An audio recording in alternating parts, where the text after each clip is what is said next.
अस्सलामु अलैकुम वरहमतुल्लाहि वबरकातुहू। मैं हूँ आपका खादिम रूहानी मुआलिज कारी महमूदुल हसन नक्शबंदी अवैसी और आप देख रहे हैं हमारा चैनल रूहानी इदारा। आज का हमारा मौजू है फौत शुदा आदमी को ख्वाब में देखना। ख्वाब में जब हम सोते हैं, ख्वाब देखते हैं, तो कभी हम उन लोगों को देखते हैं जो ज़िंदा हैं, सलामत हैं, हम में रहते हैं। कभी हम उन लोगों को देखते हैं कि जो दुनिया से चले गए हैं। तो ये किस बात की अलामत है?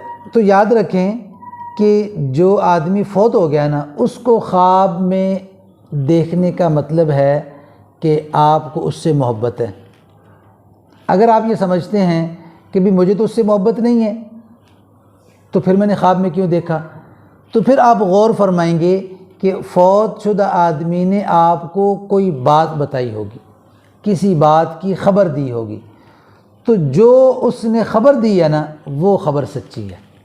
बस ये अल्लाह तबारक व तआला ने आप पे एहसान फरमाया, आपको एक ख़बर जो है वो पहुँचाने के लिए अल्लाह ने ऐसे आदमी को आपके सामने पेश कर दिया कि जो दुनिया से गुज़र चुका है।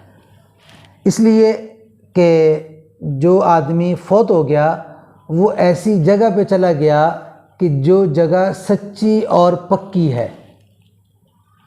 तो लिहाजा जब आदमी सच्ची जगह पे पहुंच जाता है तो फिर बात भी सच्ची करता है। तो लिहाजा ये इस बात की अलामत है कि जो अहवाल पेश आने वाले हैं उनसे आगाही के लिए अल्लाह ने इस मुर्दा को तुम्हारे ख्वाब में भेज दिया है। इस पर तुम अल्लाह का शुक्र भी अदा करो और जो काम करने का कहा गया है वो काम करो, जिस काम से मना करने को कहा गया है उससे रुक जाओ। अल्लाह तबारक व तआला आपको हमें अच्छे ख्वाब दिखाए।